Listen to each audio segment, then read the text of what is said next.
Hey everyone, welcome back to my YouTube channel where I help you build an impactful online business. In today's video, we are actually doing a free Etsy critique.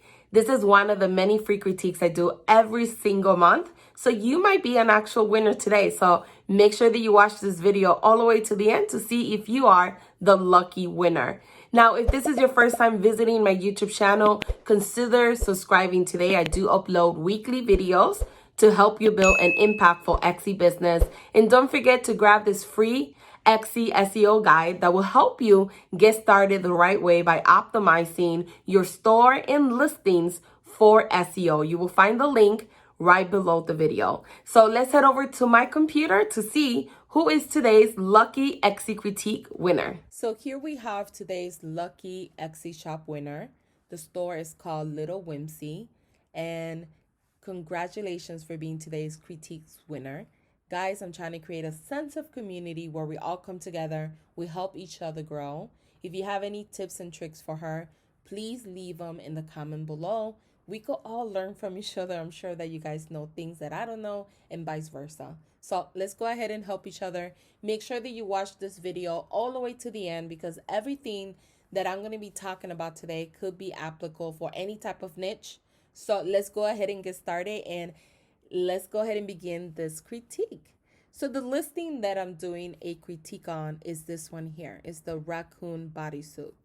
So one thing that Michael was telling me, and I apologize if I didn't say your name correctly, is that she's fairly a new store and she has a lot of things that she has to change, and she knows that, which is great.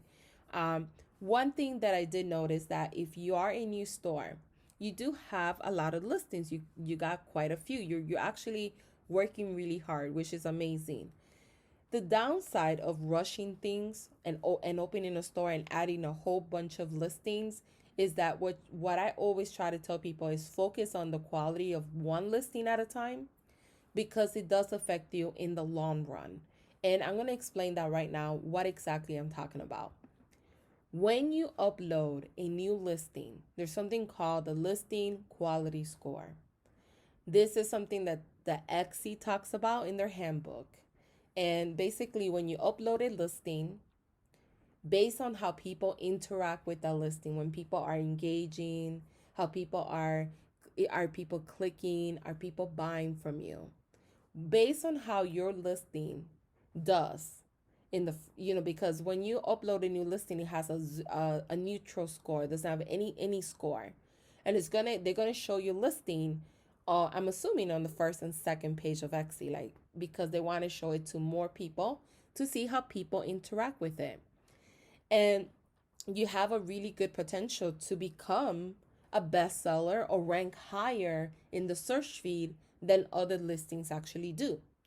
But in order to rank higher in the search feed, you want to make sure that you are doing everything possible for that to help that listing. You want to make sure that you're adding at least more than 5 images.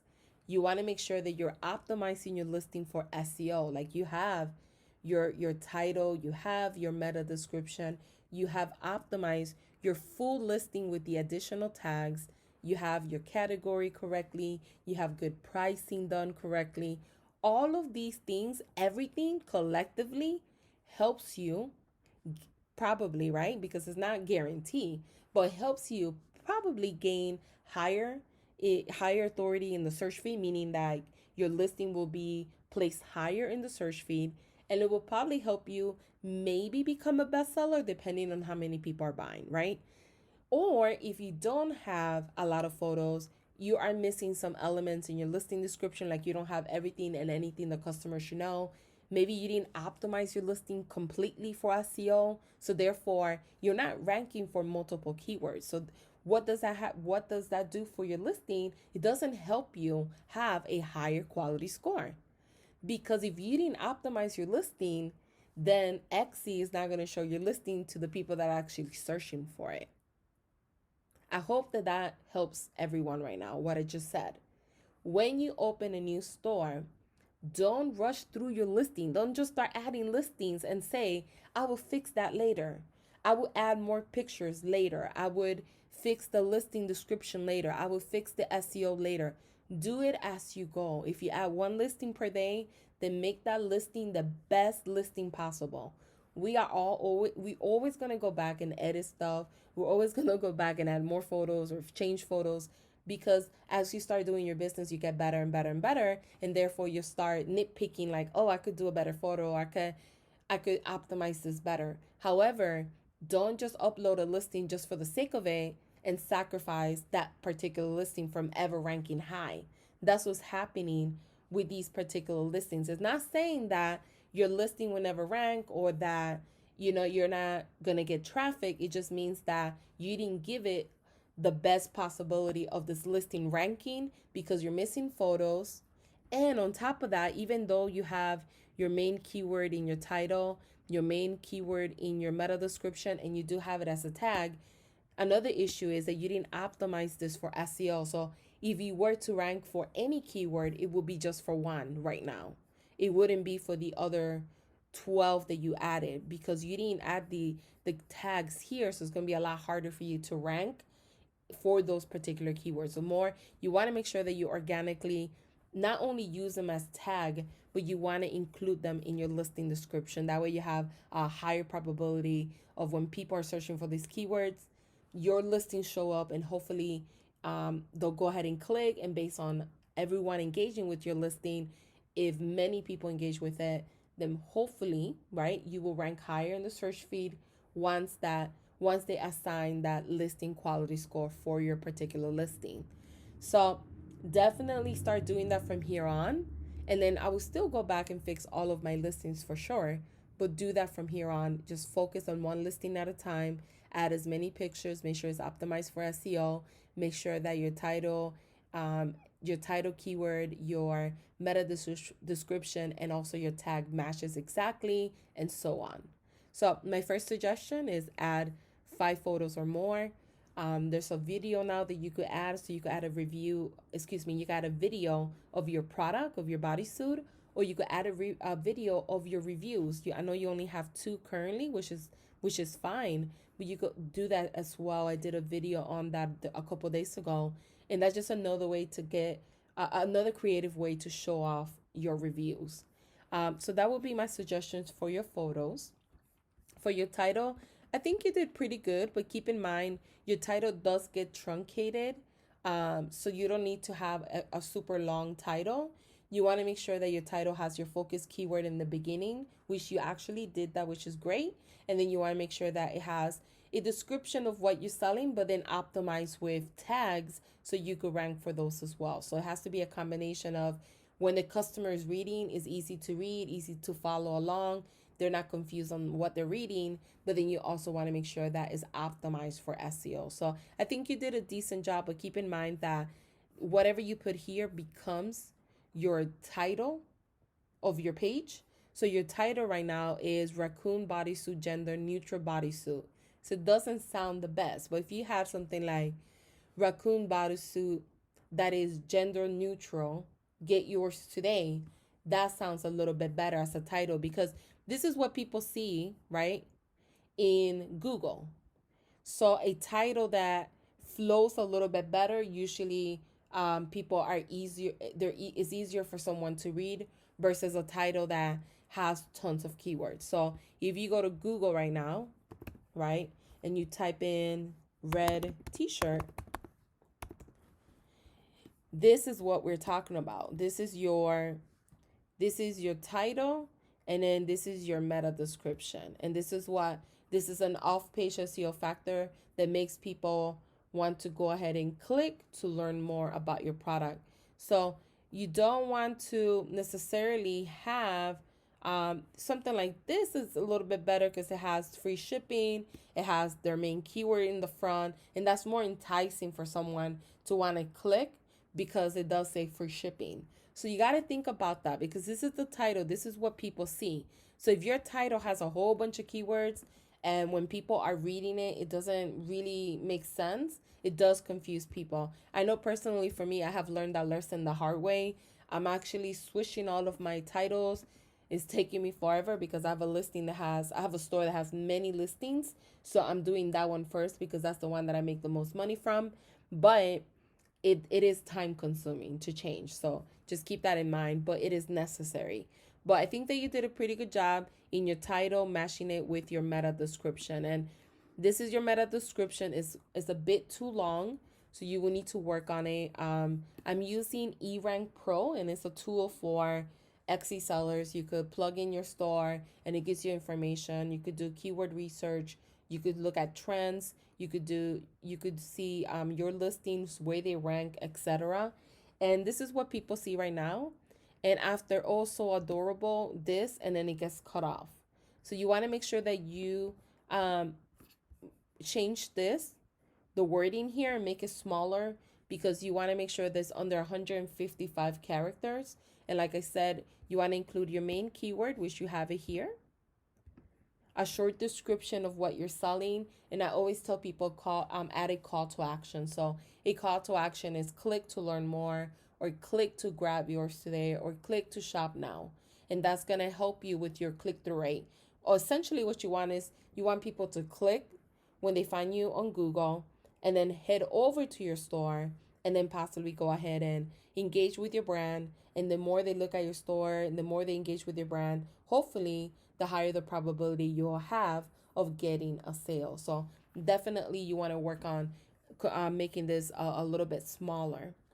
Another thing that I noticed is that your listing description is great. You have one at least, and you have information, but what I have learned is that you want to make it as simple as possible, and you want to include everything and anything the customer needs to know about this order. So making sure that you have you have the key instruction, that's great. You have what sizes are available, that's great. I would include if you have any shipping policy, if you have refund policy, if you have matching items, making sure you add a link saying, hey, check out our other bodysuits that are relevant to this one. But just having it detailed out a little bit more, only because there's a lot of people that is their first time shopping on Etsy. So the more detailed you are, the more information you provide, the more comfortable people feel from buying from you. So listing, SEO, and photos all kind of work together. So SEO works for you because it's how they found you. They found your product because you did great SEO. Now, once they find your product, they clicked on your photo because your photo, right, is amazing. And once they click on your photo, they buy your products, right, because your listing description sells them on your product. It makes them feel comfortable to proceed with the sale. And it doesn't matter whether you are a new Etsy seller and you have no sales or two sales, or whether you are a seasoned seller. People are buying through the Etsy brand or Etsy platform, so they already feel okay with buying from a new store. The reason why they don't buy is not necessarily that you have zero sales. It's because sometimes the picture's not the best, so people are not clicking, or your listing description is missing something.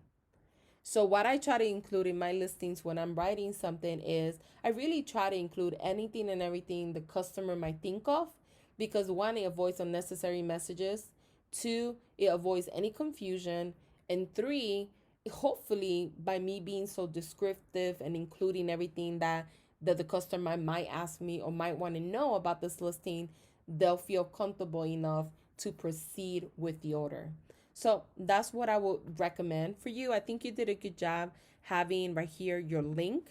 It's important to have your link there because a lot of times, so you have your link to another store right here, which is fine, because I think this is the link that you're giving credit to your actual illustration, because a lot of times when you buy illustration from Etsy, some of the sellers there want you to give credit, which is a wonderful job that you're doing.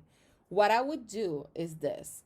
I will move this part right here a little bit more up, and I will say credit, and then put dot illustration art by whatever. And I will put your link down here. the reason why I say that is because when people, they found you on the search feed, they click on your photo, you don't have other photos to interact. So now they're going to go like this. They're going to read this, and then they're going to be like, oh, okay, let me check her store. They're not going to understand this right here. They don't know that you're giving someone credit. So what they're going to do automatically is they're going to click here and they're going to go somewhere else. What you want them to do is, this is okay because you're supposed to do this. Some stores want you to do that. I will move this up a little bit more and I will have your link right here, your store link right here. That way, when they get at the end of the listing, they click on your store, they head over to your store, and they engage with your brand. Because what you don't want them to do is either click here and go to someone else's store, or go like this, go all the way on the bottom and look at your competitors and be like, oh, look at these, this is cute. Click here and leave your store now. Because once they leave your store, they're not going to be able to come back to your store. Unless they remember your name, but most likely they won't remember your name. So that's the reason why I will always recommend to having your main link here and then move this up a little bit more. Other than that, I think you did a really great start, especially if you are fairly new on Etsy. I mean, I think you're off to a great start. I do like the fact that you're trying to do the branding and having the same cohesive look, the same style and aesthetic, and that's great. What I would recommend is kind of like taking it to the next level, which is more of branding, making sure that you're branding yourself a little bit more. That way, when people see these photos in the search feed, they always remember your brand. In addition to that, what I would recommend is starting email lists. You could do the two companies that Etsy recommends, which is AdWeather and Mailfold. That's the third party apps that they recommend. Or you could use any company you want. I recommend the company I work with. I will leave the link right below this video if you're interested. But starting email marketing as soon as possible as a new Etsy seller is really important to build your list, because later on you could do remarketing campaigns to them. It will help you grow your brand, and it will help you, I think the most important thing, get continuous sales on a continuous basis. So you want to make sure that you start email marketing as soon as possible. I don't see it anywhere in your store, which is fine because I understand you're fairly new, but having that would definitely help you a lot. I do love, one thing that I noticed as soon as I open your store is your name. And I think it's very clever, a little whimsy. I think it's just a great, great name. It's like one of those unique names that you could barely find nowadays. So I think you should capitalize on that name. I like it a lot. I don't know about anybody else, but I think it's very catchy and it goes with what you sell. That's the most important thing. So I think you did a really great job with your name. I love your family picture. You have a beautiful family. I love that you're incorporating a little bit of who you are. And then you have your information here that you're a stay-at-home mom. This is great. What I will make sure that you do is, once you are more established and you have had time to create your Facebook, your Instagram, make sure that you put all the links here. You probably don't have them yet, but once you do, make sure that you put them here. That way you could cross promote your other sites like Instagram, right? And grow your Instagram account. Make sure you include that. But overall, I think you did a great job. I think the important thing, I think the biggest takeaway is whenever you're creating a new listing, so you could have a higher probability of ranking that listing in a higher search feed, is making sure that it's optimized for SEO, making sure that you are using as many keywords as possible for that, as many photos as possible for that listing. And I wanted to briefly talk about your tags. I'm using eRank Pro, and this is your tags that you currently have right now. So you do have all 13. I think you did a decent job with your tags. You're trying to really think about when somebody's searching for your product, what would they type in? And you most all of them have bodysuit at the end. So nature bodysuit, neutral bodysuit, baby shower bodysuit. So I think that's pretty good, because if I was looking for a bodysuit for a baby, I wouldn't just use the word bodysuit by itself. I would let's say if it was like a nature bodysuit and that's what I was looking for, that's what I would type. So you are thinking like the customer, which is really great because you're not using one word like baby or using one word like natural, because some people do that. They just use the word natural thinking, oh, that describes what it looks like. But natural could be anything, right? Any product service that it could be anything on Etsy. So that's why you always want to make sure that you have unique phrases that accurately describes what you sell, and you actually did that pretty well. The only issue with the tags that you currently have, they have no traction.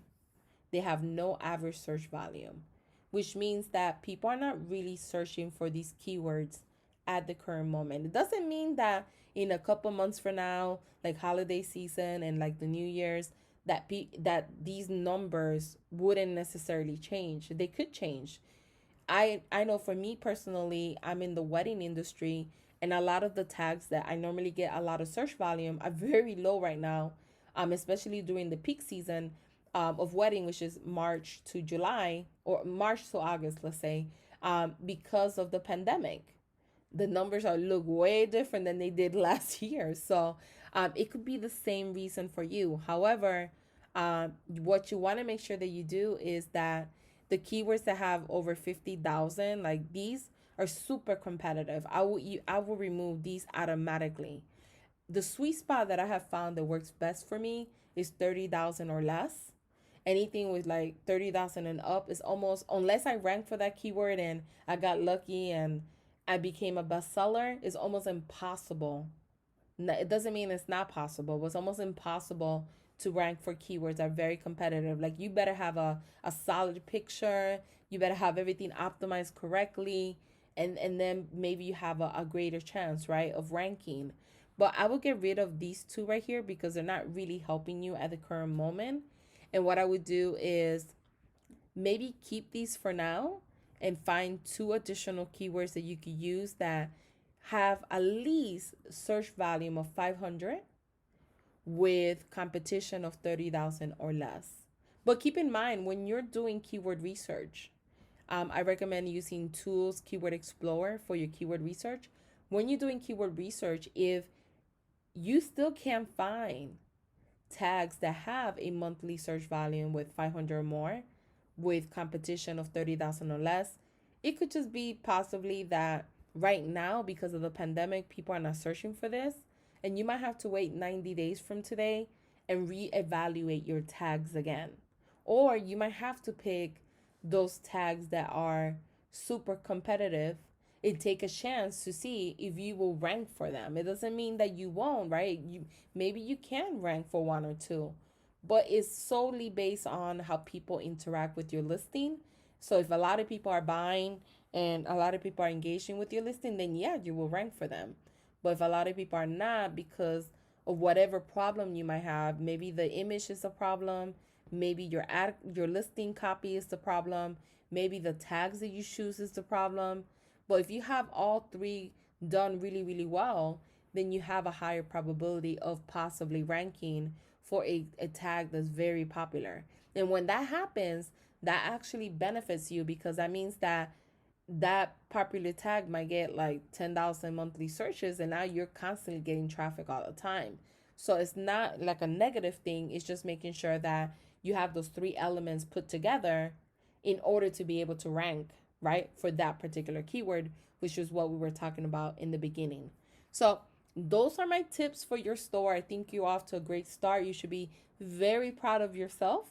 Guys, if you have any tips for her, please leave them below. If you enjoyed this video, give this video a thumbs up. If you have any additional questions, feel free to leave them below. And thank you guys for watching.